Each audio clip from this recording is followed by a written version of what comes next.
this, I had them write it down. So they had to fill in the scale themselves. They could, I wasn't going to give it to them because my previous experiences, and if I give it to them, they're just going to be like, yeah, okay, you know, and they don't really know it.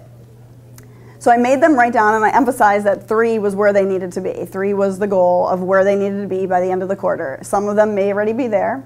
And I explained that 4, so they modified also number 4. A lot of them wrote, I can teach this without help from Mrs. Kruck, instead of writing out the whole entire phrase, which is beneficial because they understand it for their learning style. And then 2, and there's 2 and 1, and I explained to them what the difference between 2 and 1. 1 being out completely, and 2 being kind of there, maybe you don't know everything. So when I decided to put scales in my classroom, I teach English, and my initial thought was that I could take the old English levels of craftsmanship for the guilds.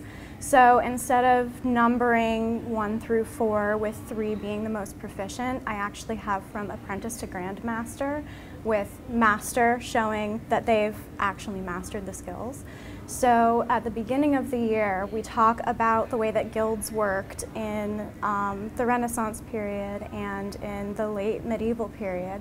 And then I show them, okay, since this is English, this is what we're doing. And this shows me that you are actually building your skills. And it's nice too, because for English, it's not a cut and dry, yeah, I've got it. There's always room to grow. So it really is a craft. I put the scale on the board, and I let them know first it was something for me to keep me on track to make sure that they are where they're supposed to be. So it's not me putting it all on them of, you need to, you need to.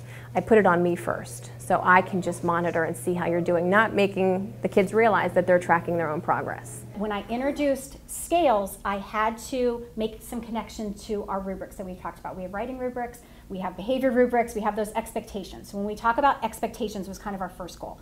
And when I had said, when they have their center work and we talk about like an E, S, or an S is okay, an S is where you need to be. And it's, a rubric and scale is different, but it helped our little ones make that connection. When I said an S is where we want you to be, it's kind of like a 3. It's where Miss Rowland wants you to be. If you can show me that you can demonstrate this for reading or that for math, that it shows us where you need to be.